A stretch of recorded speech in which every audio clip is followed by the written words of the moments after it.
fake it till you make it. And I've totally done that so many times. You just have to put like appear confident, and then suddenly you're like, actually, I feel good. I feel confident. I can do this.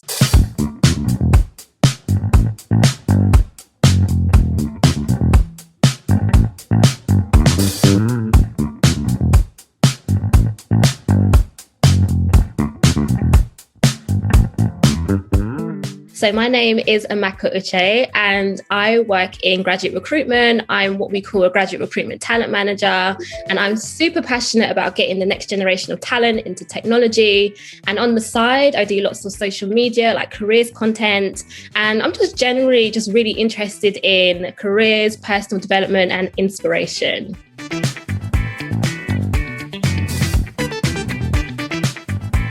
I mean, when I graduated from uni, I thought I was going to get into investment banking like everyone else in my cohort. And I graduated when it was the credit crunch in like 2009, 2010 area.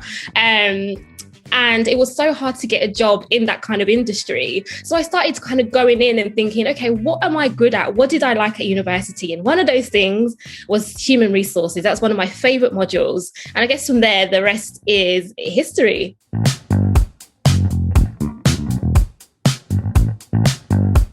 What I learned is there are so many ways to be successful, but it's almost kind of figuring out the path that works for you as a young person. Yes, there may be expectations from here, expectations from there, which is great. But I think it's really important to kind of honor what's within you. Because I always say, it's really important to figure out what you like, because you're going to be working in an organization, if that's what you want to do, for at least 8 hours of the day. And you don't want to be doing something for 8 hours that you absolutely just don't enjoy, and then it affects other areas of your life. So try and start figuring out what are the things that I actually like, I'm passionate about, that I know that I can excel in as well, and start looking at how you can get yourself into that.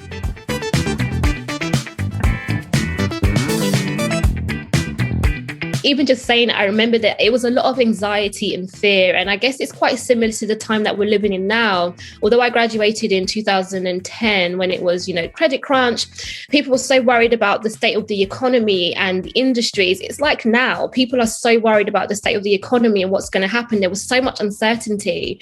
But even just kind of advice for people now, you will get to where you want to be. It's difficult, I'm not going to pretend, but that you will make it. And you can also create opportunities for yourself. I think even now, more than 10 years ago, this is the era where people are, creating for themselves rather than waiting for employers to pick them.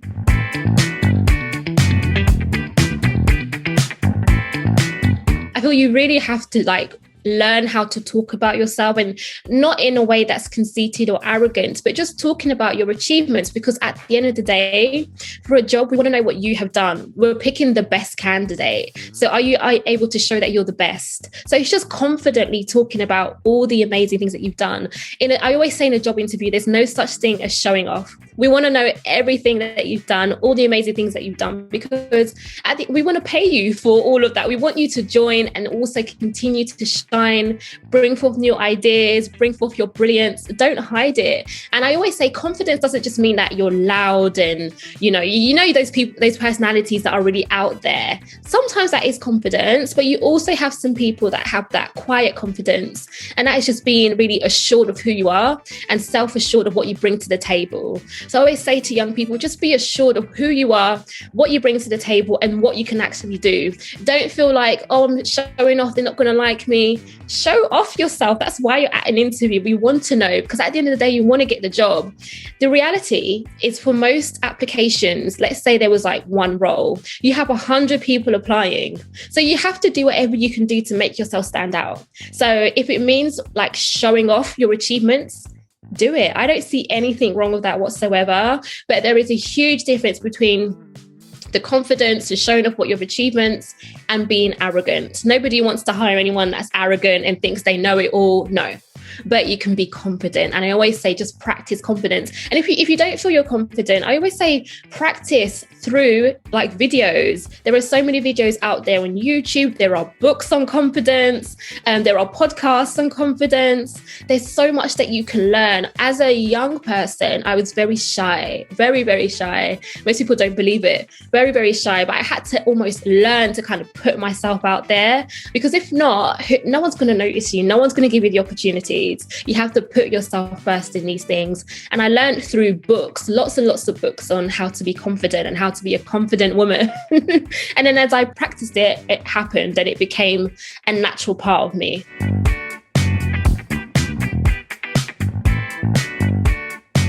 If there's a weakness, we want to know, if you're self-aware, because if you say, oh, I don't have any weaknesses, well, then that's pride. And at work, you always want to develop. You're always going to be given feedback as to what you can do. But if you're that kind of person who feels, oh, there's nothing to work on, then you're not teachable. And we want people in the organization who are teachable and open to feedback and open to constructive criticism. And you're always going to get that at work, especially if you want to grow and develop. So that's the reason why we ask that question. It's not to make anyone feel uncomfortable or feel humiliated. It's just more about, are you self-aware and what are you doing to work on that weakness?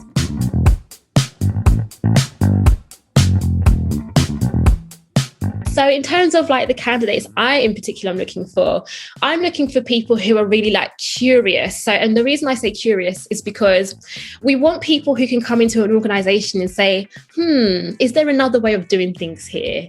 Because we want people who think that, if there's another way of doing things, there's a new way of working. And that can make sure that the company will always stay agile, and also the company will always stay innovative. We don't want people who are always like, oh, this is fine, we don't need to change anything. And then if that's so, the company won't grow. So what I want are people who are quite curious, people who are really interested in, for example, innovation. And what I mean by that is you're really interested in just how we can change, again, that change. How can we change things? Is there a new way of doing things? What I find with young people and graduates, they always have fresh insight. You've just come out of university. There's new ways of doing things that we have been in an organization for like 2, 3 years, 5 years. Some people have been at work for 35 years. But you with this fresh insight can allow us to see new ways of doing things, new ways of working, new ways of collaboration. And again, it just helps the organization to be that more efficient. I'm looking for people who are confident in their skills and their ability. And I'm just confident, looking for people who are ready to learn, because work is a journey. So people who are ready to just roll up their sleeves, get stuck in, having that, can do, that yes attitude, and people who are just really ready to, get stuck in.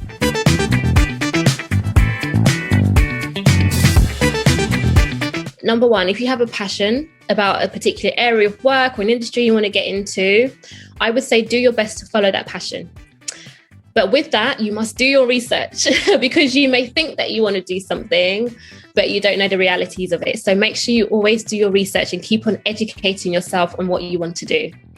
My other piece of advice is trial and error. Always try new things, because life has a very interesting way of working out. Sometimes how we plan our lives is not how it actually ends up. And that's actually okay. So, throughout life, careers, university, college, there will be failures, but there will also be successes as well. So just know that life goes up and down and up and down. It's not linear. And because it's not linear, that's okay. So don't beat yourself up. And then my final piece of advice always is confidence. I think you don't really get anything in this life by playing small. You have to really believe in yourself, and you have to be confident in what you can bring to the table. So always know what you have to offer, and don't sell yourself too short. Know what you have to offer, because it's always brilliant. I know it sounds cheesy, like everyone has something great, but honestly, everyone has something amazing to offer this world. So find what your great is and keep on bringing that to the table.